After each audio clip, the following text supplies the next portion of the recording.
はい、では、今日のモチーフ、銀色のメタリックな素材の、靴を履いた足ですね。光が当たってギラギラしています。金属みたいにコントラストが激しくって、それでいてこの布のシワもあります。そもそも靴って難しいっていう方向けのね、トレーニングのモチーフですね。一緒に練習していきましょう。今日のモチーフの一応の目標としては、まずはこの形と比率を似せていく。縦と横の比率が大きくずれていないことです。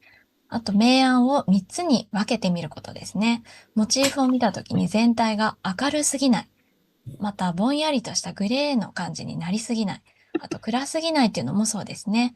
あと、靴のギラギラ感を出す。ギラッとした光沢はこの立体の表現にもつながっていくので、やっていきましょう。今日細かく解説していくんですが、基本的にはこの3つを意識してみてください。細かいシワはね、最後の最後で大丈夫です。はい。今のところはね、今日は、土台の形、明暗、立体をね、探っていきましょう。まずは形から見ていきます。細かいところは見ないで、全体をこういうシルエットで捉えるぐらいシンプルに観察してください。単純に見てみると、このモチーフは、足首のあたりでキュッと締まっている綺麗なこの足の曲線。で、そこから滑り台のようにね、降りてくる右に長い靴の塊。この2つの組み合わせなんですね。かかとはちょっと出っ張っていて、つま先に行くにつれて、こう、右に下がってから、またぐっと持ち上がっています。画像で確認してみましょう。紫色のこの横のライン。これですね。これは画用紙のこういう横と平行になるまっすぐの水平のラインです。靴の底がこのまっすぐなこの横のラインと同じ平行になるのはこの範囲だけなんですね。かかとはこの紫色の面積分、ちょっと上に持ち上がります。ここからこの距離を測ってこうやってあげるでもいいですね。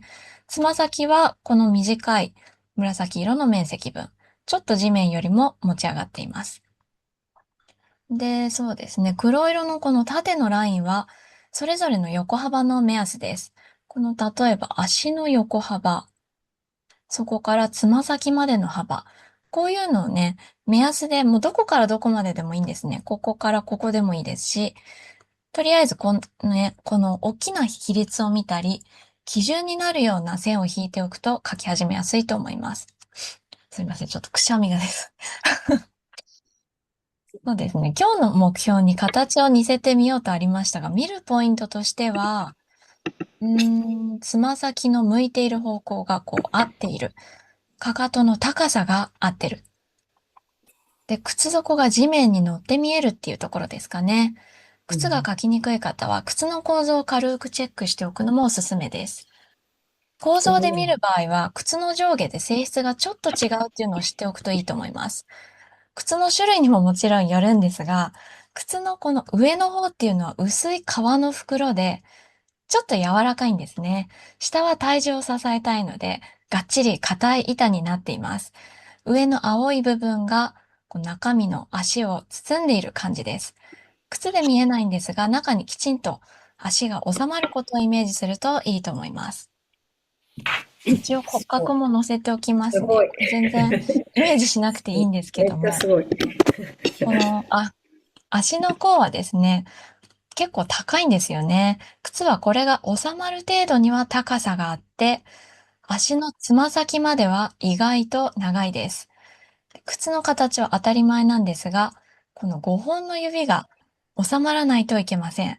力の流れとしては足の甲でぐっとここが上に引っ張られて、この縫い目でカチッと固定されている感じですね。このあたりがどうしても複雑な形をしているので、線一本でガー一発でやってやるっていう風に決めようとせず、薄く何度も修正しながら形を探りましょう。次に明暗です。黄色が明るくって青色が暗い範囲です。右上から照明が当たっているので、モチーフの右上が全体的に明るいですね。光源のこの光の反対側、この左側が暗くなります。あとは、さらに上からの光が地面にこうピカッと反射して、靴の左下あたり、ここのあたりがやんわりと明るくなっています。この光と影の大きな流れ、明るい、暗い、反射光。これを明るい、普通、暗いの3つに分ける練習をしたらいいと思いますね。こっちがいいかな。左の図は靴の細かいところを取り払って、明暗のバランスだけ分けたものです。この一番暗いのは靴底にあるこのゴムの部分。上の銀色の皮っていうのかな。皮と違ってマットな質感です。ほとんど光沢がないんですね。あとは靴と肌が接しているこういうところ。ここも暗いですね。一番明るいのはここです。靴の右上のあたり。中ぐらいの濃さのハーフトーンは反射光も含めてこのあたりになります。この段階ではね、もう綺麗に塗るっていうよりも、まず明暗で分けるってことを優先すると、後で迷いにくいです。次に立体感です。靴は平らじゃなくてやっぱりこうぐーっとした丸みがありますね。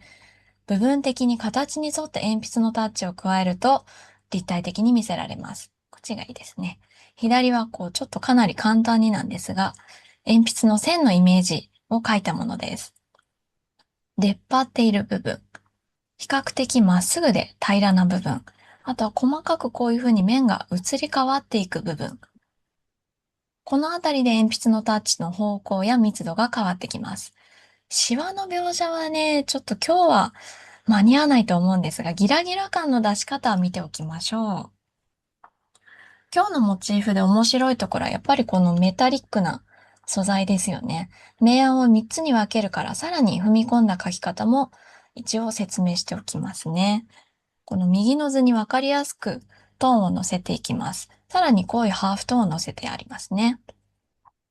ここで明暗が分かれています。で、靴の側面の下あたりに反射光を入れました。今日ちょっと難しいよって方は、トーンを乗せるときに明るいハーフトーンで反射光、この接地面の影、このぐらいだけでも分けるとだいぶ靴らしく見えるかなと思います。で、右上にハイライト。ハイライトはできれば最初から白く残しておくと汚れにくいです。暗い範囲にざっくりと濃いトーンを置いています。このゴム底の部分、あと立体に沿ったちょっと影の入れ方ですね。足の関節なんかにもちょこちょこ入れています。さらに細かい描写を足したものです。縫い目はね、線でビーッと引くっていうよりは、この小さい溝がポツポツあるみたいな感じで描くと自然に見えます。シワもね、ここまで描けないと思うんですが、ゴリゴリ線だけで描くっていうよりは、面が少し折れたような、折れ目みたいな感覚で明暗を表すと、金属のツルツルした感じが残ります。メタリックな素材は、そうですね、周りの明るさとか暗さがこうピカピカ反射して、光と影、反射光影っていうこの縞模様みたいな、なんて言うんですかね、これ帯ができやすいです。最初から細かく描くと混乱するので、まずこの1、2本光の帯を捉えてから明暗をつけていくといいと思います。その面積とか形を測ったり、明暗の急なこう切り替わりですね。ここを観察するといいと思います。はい。それでは書いてみましょう。